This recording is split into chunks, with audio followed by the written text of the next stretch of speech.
Allez, on reste dans l'ambiance. Les amateurs de neige ont pu se régaler ce week-end dans la région, à Grandval aussi, où les impatients ont pu goûter aux joies de la glisse grâce à l'ouverture du téléski, une installation qui avait failli disparaître il y a 2 ans. Cette saison, le départ semble être bon. Anastasia Lerti. Le remplacement du câble de traction en mai 2011 avait permis au téléski du Grandval de retrouver un second souffle. Or, si la saison passée ne fut pas des meilleures, aujourd'hui, on garde espoir. D'après les 13 jours de l'année passée, qui étaient quand même très peu pour une saison, j'espère quand même passer les 30 jours d'ouverture annuelle.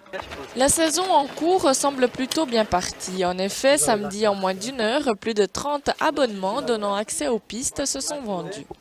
Je dois dire personnellement, et mon collègue qui est à côté de moi, nous trouvons que ça a vraiment du succès, que les gens ont répondu et que chacun est enchanté de venir skier à Grandval.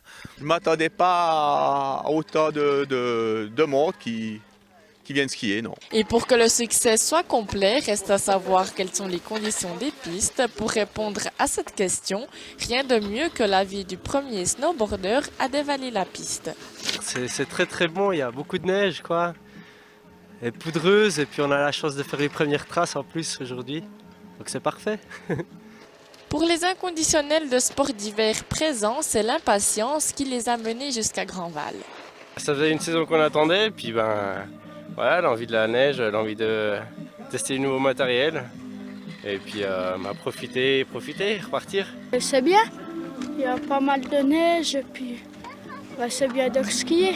L'or blanc devrait tomber sur notre région toute la semaine. Si les prévisions météorologiques sont correctes, le téléski du Grandval devrait quant à lui passer le cap des 30 jours d'ouverture.